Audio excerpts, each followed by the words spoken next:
is price discriminating monopolies. In this video, there'll actually probably be two videos in this set. We'll talk about three different main things. One is we'll look at the conditions necessary for price discriminating.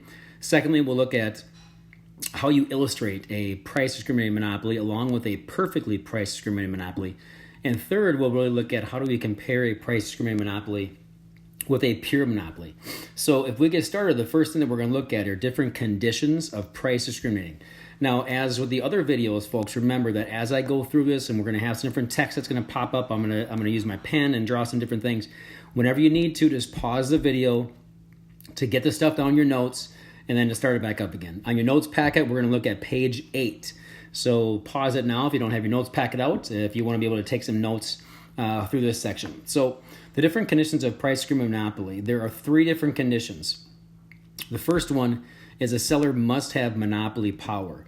And if you think about what monopoly power really means, is monopoly power, first thing it tells you is a firm has to have a downward sloping demand curve.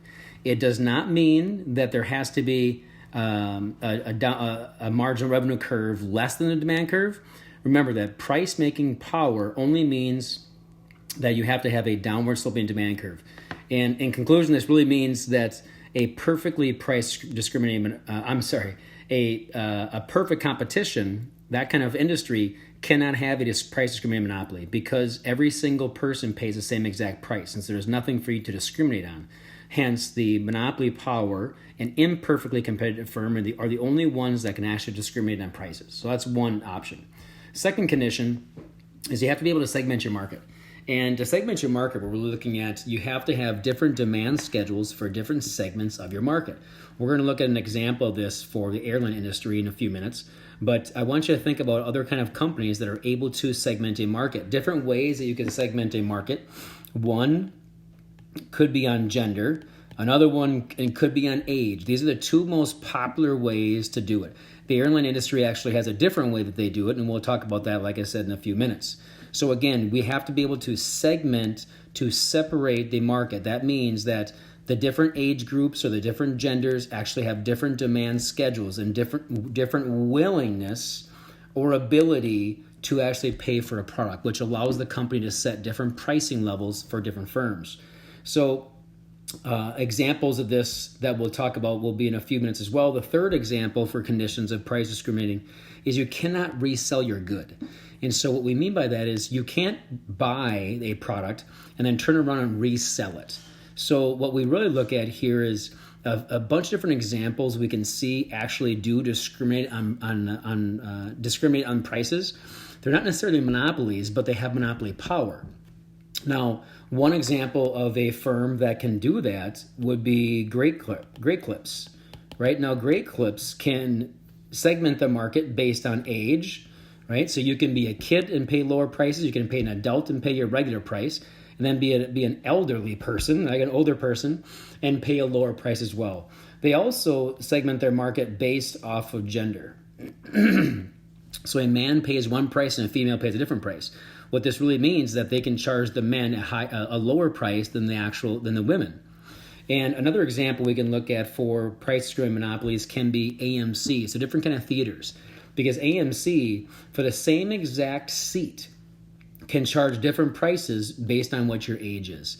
So if you think about those different things, those are the different areas that that those conditions have to be true in order for a firm to discriminate on prices. Monopoly power, you have to be able to segment it, and you cannot resell the good. So now let's take a close look at the airline industry. If you think about the airline industry, airlines can actually segment their market in two different ways. One is business class, which is your business travelers, and the second one is really with tourists or your vacation travelers. And if you can see here in the business class is much more inelastic demand than our tourists. And the reason is because your tourists typically have a much different time frame that they actually book their tickets. If you're taking a spring break vacation, you're really looking at booking that ticket out of about a year in advance. And remember that the longer that you have to make a decision on something, the more elastic that makes the demand. So then the opposite of that is true for the business class.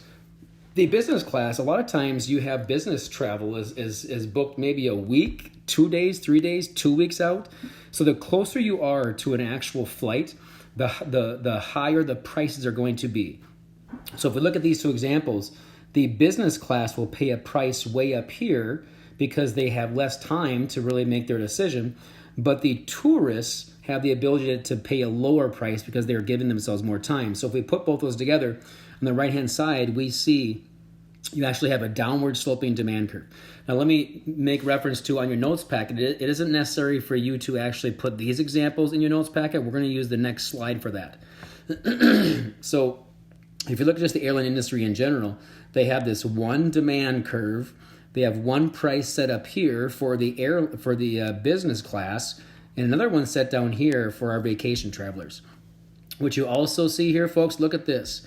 Look at the circle area that I did here. That's a perfectly elastic marginal cost curve.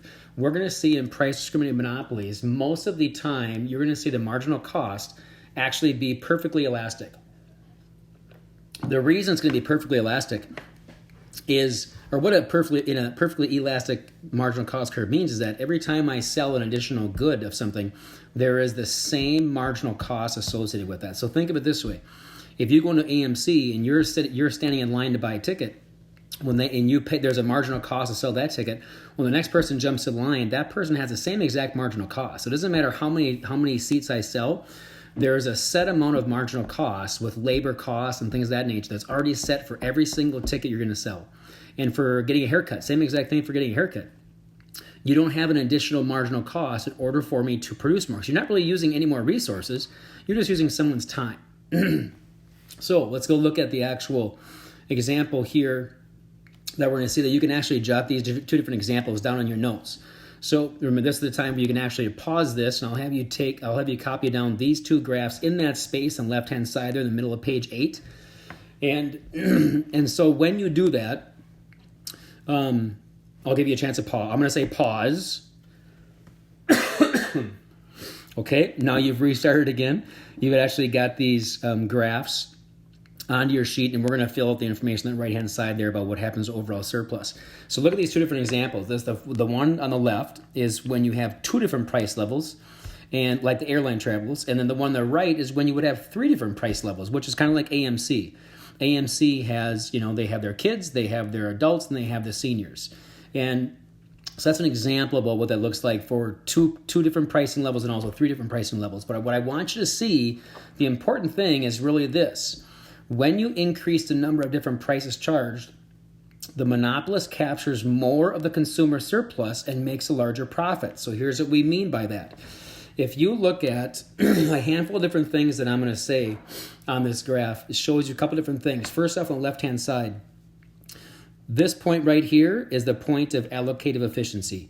This monopolist, if they're only able to charge these two different pricing levels, they have a deadweight loss in here because they're not producing the allocated efficient quantity. But this triangle and this triangle, both of these represent your consumer surplus. Now the same thing will be true over here. This one, and this one, all three of these areas would represent the consumer surplus. The areas down here would represent producer surplus, and a lot of times we see producer surplus as being profit. So if we look at this one here would have a smaller deadweight loss than the first one. But if you actually were to calculate, which we don't have numbers in here, calculate these different triangles and compare to the consumer surpluses over here, we'd actually see the consumer surpluses shrinking. And so what I'd like to do is I'm going to show you an example about what this looks like by adding in more price points. So if we focus on the left-hand side, and I'm going to see if I can make this work with the graph that we have. Every time I add in a new price level, look at what's happening. I'm going to keep shading. These shades are the producer surplus.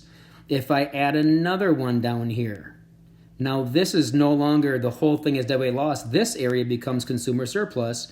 This small area remains your deadweight loss, but this area here is part of our producer surplus. And if I keep adding in more, every time I do that, folks, part of the consumer surplus, what it's called is this. It's called a transfer of income. A transfer of income really from your consumers to the producers. It's the surplus that's really being transferred. right? So that's the main thing that we're looking at is this whole thing is what you want to be able to get down in your notes, is the fact that you should have this statement down, but also understand why you lose consumer surplus and it gets turned into large profit. What I also want you to see is this. If we consider this area in the right-hand side here as being our deadweight loss, if I was to actually have a price level right here, and if I was to produce this area right here, I would be producing the allocated efficient quantity. Therefore, this area up here where the deadweight loss was, if I keep adding prices in there, I no longer have that as a deadweight loss. Now that's considered, this straight area is considered your producer surplus, and the white areas are considered your consumer